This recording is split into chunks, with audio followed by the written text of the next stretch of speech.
संघर्ष कन्या रणरागिणी पंकजाताई मुंडे, खासदार लोकनेते महाराष्ट्राचे माजी मुख्यमंत्री अशोकरावजी चव्हाण साहेब, डॉक्टर अजितजी गोपछडे, माननीय संजयजी कौडगे, जिल्हाध्यक्ष भारतीय जनता पार्टीचे अमरनाथ राजूरकर, डॉक्टर संतुकरावजी हंबर्डे साहेब या सर्वांच्या उपस्थितीमध्ये यांच्या हस्ते या ठिकाणी प्रकाशित झालेला आहे।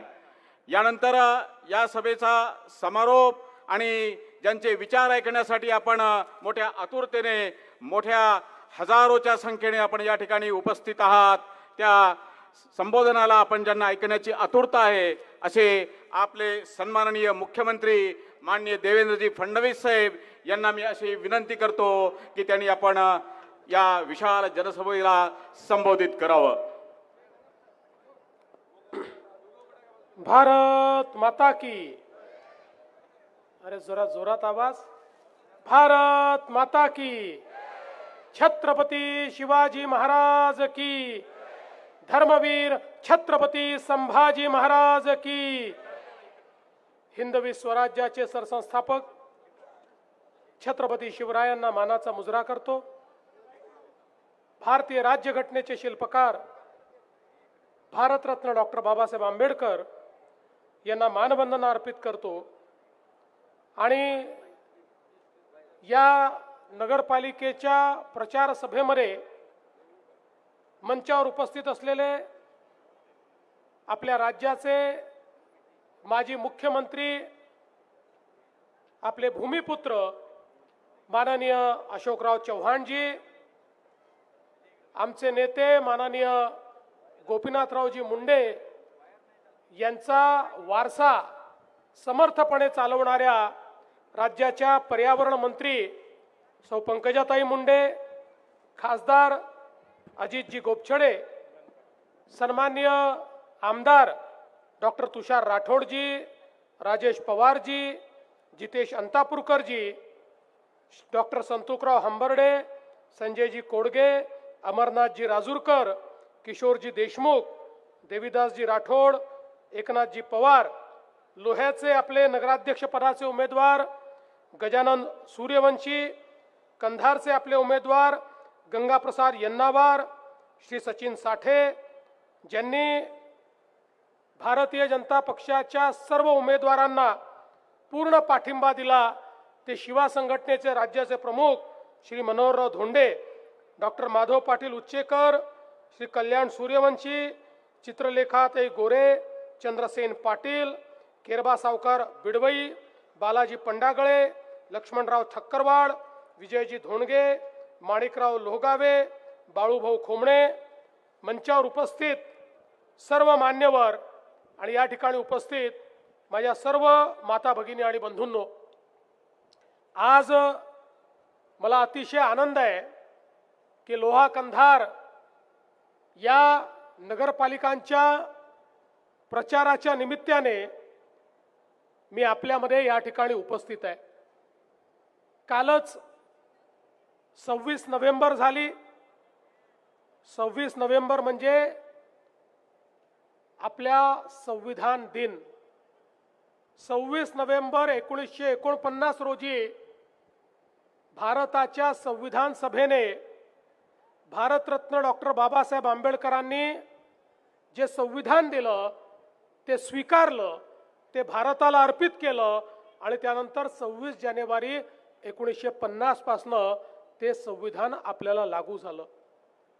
हा संविधान हे आपलं संविधान आणि हा संविधान दिवस याकरता महत्त्वाचा आहे की आज जी निवडणुकीची प्रक्रिया आपण करतोय, ज्या लोकशाहीमध्ये आपण जगतोय, ज्या लोकशाहीने आपल्याला मताचा अधिकार दिला, तो अधिकार भारतरत्न डॉक्टर बाबासाहेब आंबेडकरांच्या संविधानामुळे आपल्याला मिळालेला आहे। आणि या संविधानाने या देशामध्ये लोकशाहीच्या माध्यमातून समता आणली। या देशामध्ये टाटा आणि बिर्लालाही एकाच मताचा अधिकार ठेवला आणि गरीबातल्या गरीब माणसालाही एकाच मताचा अधिकार ठेवला आणि या लोकशाहीमध्ये सर्वांना समानतेवर आणण्याचं काम या लोकशाहीच्या माध्यमातून झालं। एक काळ असा होता, या देशाचा राजा हा राणीच्या पोटी जन्माला यायचा। राणीच्या पोटी जन्माला येणारा देशामध्ये राज्य करायचा, पण भारताच्या संविधानाने सांगितलं देशाचा राजा हा राणीच्या पोटातून पैदा होणार नाही, तो मतांच्या पेटीतून पैदा होईल. जनता ज्याला निवडून देईल तोच या ठिकाणी राज्य करेल. आणि म्हणून ही निवडणूक अत्यंत महत्वाची निवडणूक आहे. देशाची लोकसभा, राज्याची विधानसभा, तशीच आपल्या शहराची नगरपालिका, नगर परिषद, नगरपंचायत ही तेवढीच महत्वाची आहे. आणि सगळ्यात महत्वाचं जर काही असेल तर अनेक वर्ष आपल्या देशामध्ये सरकार आली, सरकार गेली, पण कोणत्याही सरकारने शहरांकडे लक्ष दिलं नाही. आपण नेहमी असं समजायचो आणि ते योग्यही आहे की भारत गावांमध्ये राहतो आणि म्हणून गावांकडे लक्ष दिलं पाहिजे. पण गावांकडे लक्ष दिलं पाहिजे याचा अर्थ शहरांकडे दुर्लक्ष केलं पाहिजे असं नाही. वर्षानुवर्ष आपण शहरांकडे दुर्लक्ष केलं आणि परिणाम काय झाला? अन्न, वस्त्र, निवारा, शिक्षण, आरोग्य, रोजगाराकरता सामान्य माणूस शहरामध्ये आला, पण शहराचं नियोजन नसल्यामुळे त्याला राहायला जागा नव्हती, अतिक्रमण झाली, झोपडपट्ट्या बसल्या, त्याच्याकरता पिण्याचं पाणी नाही, त्या ठिकाणी सांडपाण्याची व्यवस्था नाही, सगळीकडे गटारीचं पाणी आपल्याला पाहायला मिळत आहे, नाले आपल्याला पाहायला मिळत आहेत. त्या नाल्यातनं वाहणाऱ्या त्या मैल्यामुळे डास झाले आहेत, रोग झाले आहेत, त्यातनं आपली जमीन खराब होताना आपल्याला पाहायला मिळते आहे, प्रदूषण वाढताना आपल्याला पाहायला मिळत आहे, घनकचऱ्याच्या थप्प्या लागलेल्या आपल्याला पाहायला मिळतात. कारण सरकारने कधीच शहरांचं नियोजन केलं नाही. पण 2014 साली या देशामध्ये प्रधानमंत्री मोदीजींचं राज्य आल्यानंतर मोदीजींनी सांगितलं गाव तर महत्वाचं आहेच, पण शहरही तेवढंच महत्वाचं आहे.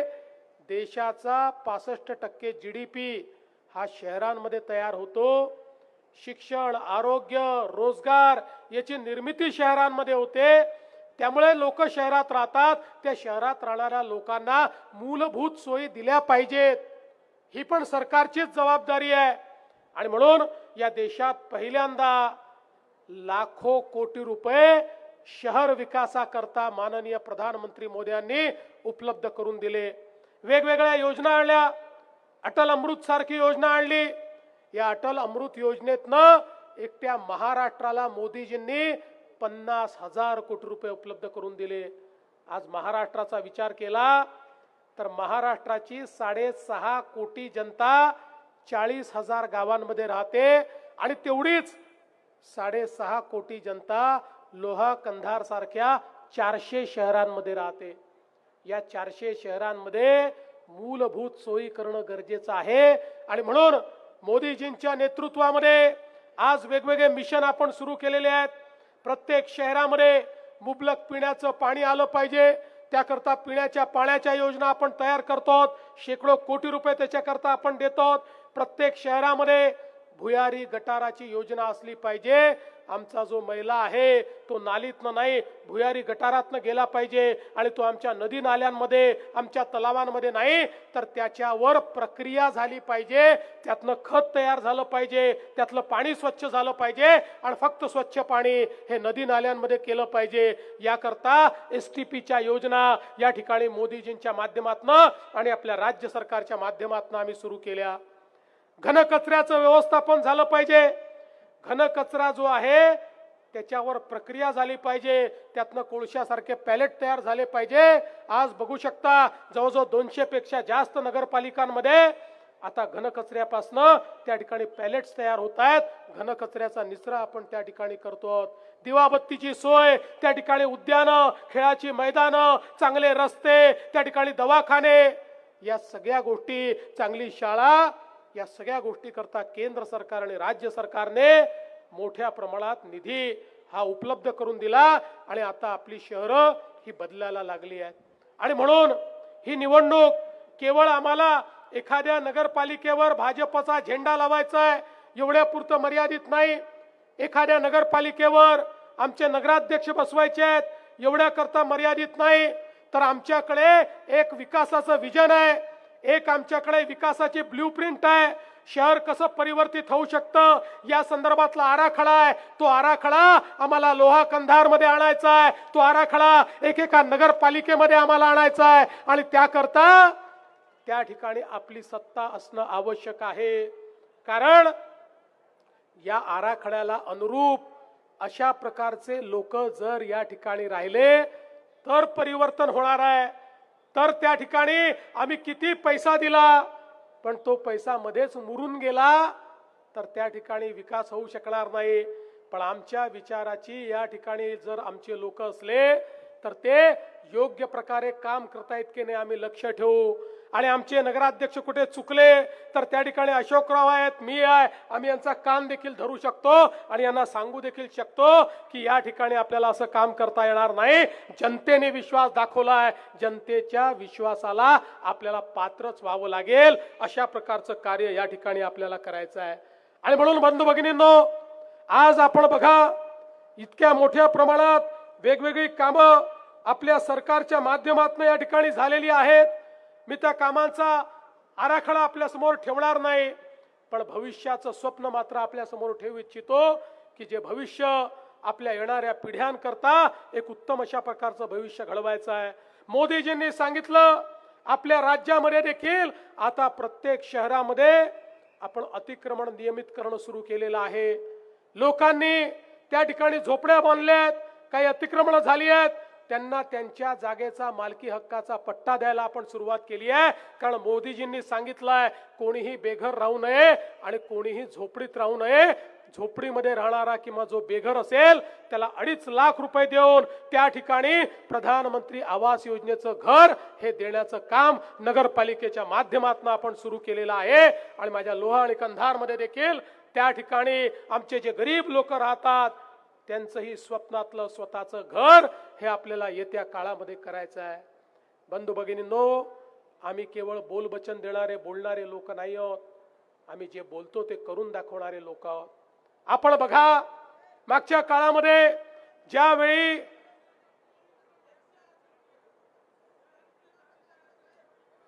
कशाचं वर्गीकरण करणार आहे, अंतिम टप्प्यात आहे, काळजी करू नये. राहू दे त्यांचा प्रश्न बरोबर आहे, राहू दे, प्रश्न बरोबर आहे त्याचा बाबा. करणार वर्गीकरण करणार आहे. त्या संदर्भात न्यायमूर्तींचा रिपोर्ट पुढच्या महिन्यात येणार आहे, मग आपण ते करणार आहोत. आणि म्हणून बंधू भगिनींनो, या ठिकाणी आपण हे लक्षात घेतलं पाहिजे. काही काळजी करू नका, त्यांचा प्रश्न सोडवलाय आपण. बंधू भगिनींनो, आपण हे लक्षात ठेवा की या ठिकाणी या निवडणुकीच्या माध्यमातून जी आश्वासनं आम्ही देतो ती आश्वासनं आम्ही पूर्ण करणारी लोक आहोत. तुमच्या आशीर्वादाने या ठिकाणी पूर्ण बहुमत आपल्याला विधानसभेमध्ये मिळालं. देशाच्या इतिहासामध्ये सर्वाधिक आमदार हे आपले या विधानसभेमध्ये तुम्ही निवडून दिले. आणि बघा, तुम्ही आमदार निवडून दिल्यानंतर त्या ठिकाणी आमचे विरोधक काय म्हणायचे? आमचे विरोधक म्हणायचे आता यांचे एवढे आमदार निवडून आले, आता हे लाडकी बहीण योजना बंद करणार. 1 वर्ष झालं लाडकी बहीण योजना सुरूच आहे. आणि माझ्या बहिणींना सांगतो, जोपर्यंत तुमचा देवा भाऊ मुख्यमंत्री आहे तोपर्यंत लाडकी बहीण योजना कोणी बंद करू शकत नाही. आणि आता केवळ लाडकी बहीण योजनेपुरतं मर्यादित राहायचं नाही आहे. आपल्याला आता लखपती दीदीचा कार्यक्रम राबवायचा आहे. या ठिकाणी मी सूर्यवंशीजी आपल्याला आणि गंगाप्रसादजी आपल्याला दोघांनाही सांगतो, ही जनता तुम्हाला निवडून देणार आहे, पण निवडून आल्यानंतर माझ्या सगळ्या लाडक्या बहिणींना लखपती दीदी बनवण्याचं काम हे तुमच्यावर आम्ही सोपवून जातो.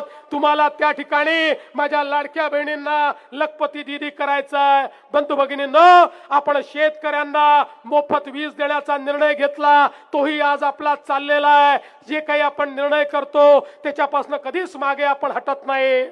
आपल्याला माहिती आहे, आपण प्रत्येक नागरिकाला 5 लाखापर्यंत महात्मा फुले जनआरोग्य योजनेच्या माध्यमातून मोफत उपचार देण्याचा निर्णय घेतला.